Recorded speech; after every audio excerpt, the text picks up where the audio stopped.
अस्सलाम वालेकुम जी। आज मैं आप लोगों के साथ शेयर करूंगी भुना हुआ कीमा बनाने की रेसिपी। हम इस कीमे को बहुत ही सिंपल तरीके से और बेसिक इंग्रेडिएंट्स के साथ ही बनाएंगे। सबसे पहले एक कढ़ाई लेंगे और इसमें half cup cooking oil add करेंगे। अब इस ऑयल में कुछ खड़े मसाले ऐड करेंगे, जिसमें एक तेज पत्ता, 2 टुकड़े दालचीनी के, हाफ टी स्पून साबुत जीरा, 4 लौंग, 10 से 12 साबुत काली मिर्च और एक बादियान का फूल शामिल है। इन साबुत खड़े मसालों को हम 15 से 20 सेकंड तक ही ऑयल में कड़कड़ाएंगे और फिर इसमें 3 मीडियम साइज़ के प्याज स्लाइसेस में कट करके ऐड कर देंगे। इन प्याज़ों को भी हम ऑयल के साथ अच्छी तरह से मिक्स कर लेंगे और इसको 5 से 7 मिनट तक पकाएंगे, यहाँ तक कि ये प्याज सॉफ्ट होकर ट्रांसपेरेंट से हो जाएं।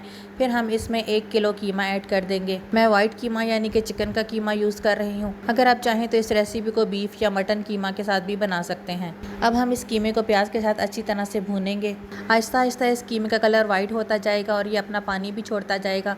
हमने इस कीमे के सारे पानी को ड्राई करना है। कीमे के पानी को ड्राई करने से इसमें से चिकन की स्मेल दूर हो जाती है। साथ ही हम इसमें 1 टेबलस्पून भर के लहसुन और अदरक का पेस्ट भी ऐड कर देंगे और इसको भी हम कीमे के साथ ही फ्राई करेंगे। जब इस कीमे में से सारा पानी ड्राई हो जाएगा तो फिर इसमें 4 बड़े साइज़ के प्याज हम रफली चॉप करके ऐड कर देंगे और इसके साथ ही इसमें स्पाइसेस भी ऐड कर देंगे। स्पाइसेस में मैंने 1.5 tablespoon red chilli powder add किया है, 1 टेबलस्पून इसमें सॉल्ट ऐड किया है, 1/4 टेबलस्पून इसमें हल्दी ऐड की है, 1 टेबलस्पून इसमें मोटा कुटा धनिया पाउडर ऐड किया है और हाफ टेबलस्पून इसमें ज़ीरा पाउडर ऐड किया है। इन सारे स्पाइसेस को अच्छी तरह से मिक्स कर लेंगे और इस कढ़ाई को 5 मिनट के लिए कवर करके रख देंगे। आप इन सारे स्पाइसेस को अपने टेस्ट के हिसाब से कम या ज़्यादा भी कर सकते हैं। 5 मिनट बाद हम अपने कीमे को चेक कर लेते हैं। इसमें मौजूद टमाटर सॉफ्ट हो चुके हैं। इनको हम इस चम्मच की मदद से ही मैश कर लेंगे और फिर इस कीमे में हाफ कप दही का ऐड करेंगे। इसको अच्छी तरह से मिक्स करेंगे और दोबारा से इसको कवर करके 10 मिनट के लिए हल्की आग पर दम पर रख देंगे। चिकन के कीमे को बहुत ज़्यादा गलाने की ज़रूरत नहीं पड़ती। जब हम इसको 10 मिनट के लिए कवर करके रखेंगे तो ये दही के पानी में ही गल जाएगा। 10 मिनट बाद कीमे को चेक कर लेते हैं। ये दही का सारा पानी खुश्क हो चुका है।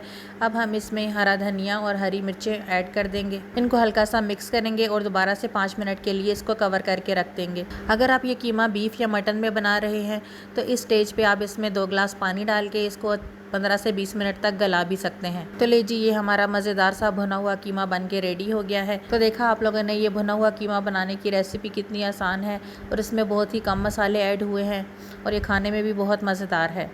आप इस भुने हुए कीमे को रोटी के साथ, चपाती के साथ या पराठे के साथ भी सर्व कर सकते हैं। स्पेशली पराठे के साथ तो इस कीमे का बहुत ही ज़्यादा मज़ा आता है। मेरे बच्चे तो इस कीमे को पराठे के साथ खाना बहुत पसंद करते हैं, इसलिए मैं अक्सर उनके लिए ये भुना हुआ कीमा बनाती हूँ। तो ये थी हमारी भुना हुआ कीमा बनाने की रेसिपी। आई होप आप लोगों को पसंद आई होगी। ट्राई ज़रूर कीजिएगा। फिर मिलेंगे किसी और वीडियो में किसी और रेसिपी के साथ। तब तक के लिए बाय बाय।